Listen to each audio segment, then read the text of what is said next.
as part of these events, we love to hear stories from people. What we've been thinking about this evening, it's not just abstract concept, it's real life for real people. So I'm really pleased that we've got James here with us this evening, and we're just going to hear something of James's story of how what we've thought about tonight, he's come to believe to be true, and how that's changed his life. So James, thanks so much for chatting with us this evening. Tell us a bit about yourself, background, what you're doing now, that sort of thing. Sure. I'm married to Dana for a couple of years, and I currently work at the moment in the COVID-19 task force for the government. So working on sort of government policy and strategy, all to do with the pandemic. So that's been an amazing, really amazing experience. I can imagine it's full on. And your wife's a GP? Yes, yeah, Dana's a GP as well. So she's been on the proper front line, I think. Yeah. But you're both kind of frontline pandemic involvement stuff. So, well, thank you for all your work with that. I can't imagine how busy and frantic life must be for you guys at the moment. So thank you for taking the time to do this. James, we've just been thinking tonight about particularly the resurrection of Jesus. We'd love to hear a bit of your story and kind of come in to understand something of that. You've been coming along to Dundonald Church for a couple of years. Yeah. Tell us a bit about where you were at when you first started coming. Mm-hmm. Was kind of Christian stuff new to you, or where were you at with it? Yeah, so it's pretty new to Christian things. A couple of years ago, I grew up in a non-Christian household and went to my local village church kind of infrequently, but just kind of had, I guess, a general view of Christianity. Didn't really know that much about it, but was something that was kind of always there. I think at the time I'm a scientist by background, so I studied physics at university. I was a bit skeptical about religions at the time, and I'm a very sort of evidence-based person, so I was always wanting to look for what's the evidence for that, where can I see it sort of written down and prove it to me.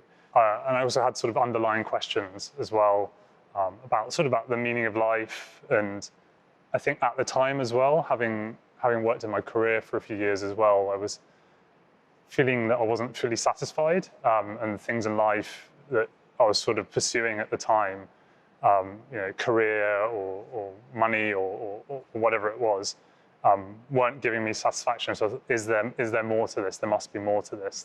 There must be something more. Okay. Wow. Okay. So that was your kind of position coming along to church.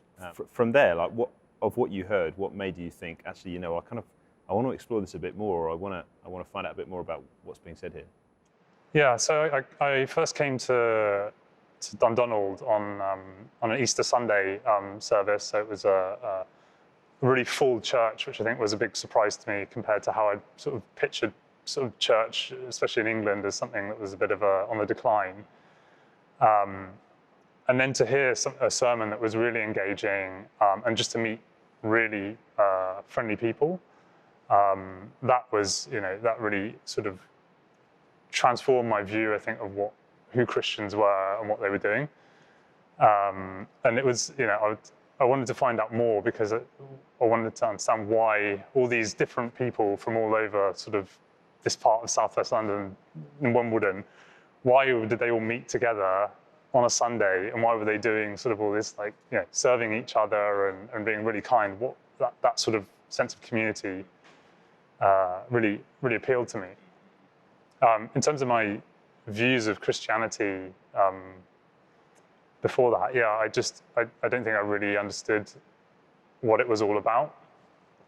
I think that my perception was that it was a lot of rules, and those rules, if you obeyed them, then you get into heaven, or you get some sort of reward, or to be right with God. And I didn't really understand who Jesus was as well. And I think just from being, I was genuinely curious about it, and I just wanted to find out a bit more about Christianity, even just from it's had such a big impact on the history of Western civilization. Just even from a purely academic point of view, I was just curious to find out a bit more about it. Yeah, we were chatting earlier, weren't we, in terms of it's easy to perhaps coast through life without really giving any thought to really what Christianity is all about, and to have some maybe kind of preconceptions about who Jesus is and what it's about, but without really investigating it for yourself. So, Yeah.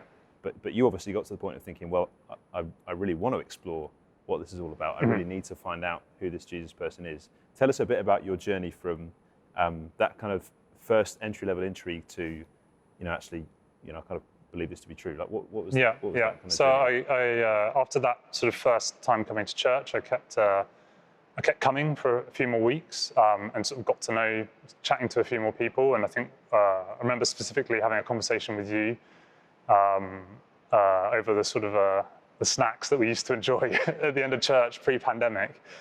And you just got talking to me, and you mentioned that a Christianity Explore course was starting soon, and actually it was sort of a great way to get in there and just sort of really understand what everything was about. So that was at your house, and we sat around your kitchen table, I think, with a few others, and we went through Mark. And I had to say the first time I didn't really know what to expect, but actually that course really explained a lot of things to me, really made it sort of quite digestible. And I went in with a lot of big questions, and I was quite skeptical. And I think that course really answered quite a lot of those things for me. What were some of the big things from that came out about who Jesus is and what we're like that kind of really kind of struck you? Yeah. So I think my as I said, my preconception of Christianity, of it being rules and if you do X, then Bob's your uncle. That was a misconception which I hadn't really thought about. And I think this course, I think the first thing that I realized was that sin is a problem, and that I have a problem with sin. I think previous to that, I'd always thought, I'm not a sinner, and no one's going to tell me that I've done anything wrong because I don't break the law. I've never robbed a bank. It's things like that. I'm a good person. But actually going through that and talking about sin, it's actually quite it was a hard thing to hear. It's a hard truth. But realizing that, I do have a problem with sin, and what sin is, that was a big sort of, I think, revelation to me. But then learning that despite the sin, Jesus is someone who's not a kind of a rule setter. He's someone who's actually he's here to help us with that sin. He's made a sacrifice for us, which means that actually that sort of sin is paid for. So I think it was really humbling in a sense that it made me realize that I need help with that problem, and Jesus is the one who could help me. And I'll throw this is a curveball. I haven't mentioned that I was going to ask this question, but you kind of mentioned your science background, coming at it from a kind of, your evidence base, that's your driver. Were you able to reconcile those two things in terms of exploring the Christian faith and being a scientist, kind of? Yeah. So I think, that was something that I really wanted to get to the bottom of, and as a sort of looking for that evidence, I think I did look at some books and read around the subject outside of that course, and what it showed to me was that the person Jesus existed at that time, and there are sort of historical, there's historical evidence that proves that's the case, and that that he was crucified, and there's eyewitness testimony to that of the resurrection as well. So reading all about that and sort of reassuring myself a bit about that, it helped. I mean, obviously, there is an element of faith to it that, and I think that sort of is why I never had that kind of penny drop moment where I was like, oh, I believe, I get it, and I believe in Jesus. It was more of a gradual faith process for me to kind of put my faith in Jesus. But the evidence is there. Mm-hmm. And I mean, although you kind of perhaps didn't have the kind of penny drop moment, there was, presumably the moment where you thought, actually, now, I'm a follower of Jesus. Exactly, there was, yeah, and I think that it was a gradual moment. It was almost, I think that, there's obviously a day when you first say that you sort of believe in it. And I remember the day was when we met for lunch outside my office in Tower Bridge, and we sat just by the bridge with I think we got a burrito or something. Best burrito ever had. Great burrito. And we sat there and we just chatted about things, and we prayed. And then that was when the first time ever I sort of prayed and said the words out loud that I believe I believe Jesus is Lord, and I believe that he died, and I believe in the resurrection. And actually saying it out loud was when I kind of realized, wow, I am a Christian. I hadn't sort of realized it before then. And it all sort of made sense after that. That's really helpful, because I think for lots of people, perhaps they're almost at the point of saying, I believe this to be true, but they're not quite sure of the next step. And I think just to hear from you, just the simplicity of saying, actually out loud, I believe this. I believe that Jesus died, rose again. Yeah. And I put my trust in him as Lord and Saviour. That's a helpful thing to hear. Just tell us briefly, how does all of that change life now? So looking back on kind of life 2 or 3 years ago, how does life look differently for you now, given the journey that God's been bringing you?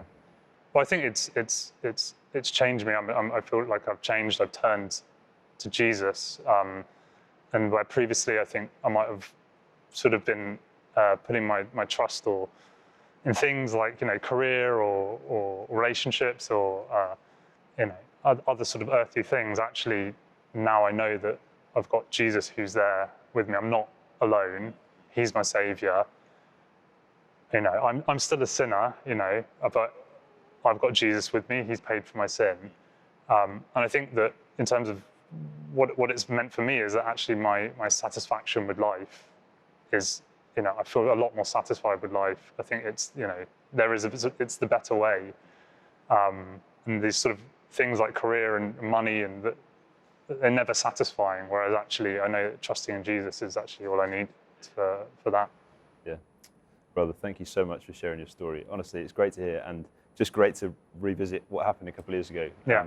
It was a great time and great to be able to walk through that journey with you. Brilliant. Thank you so much. No problem.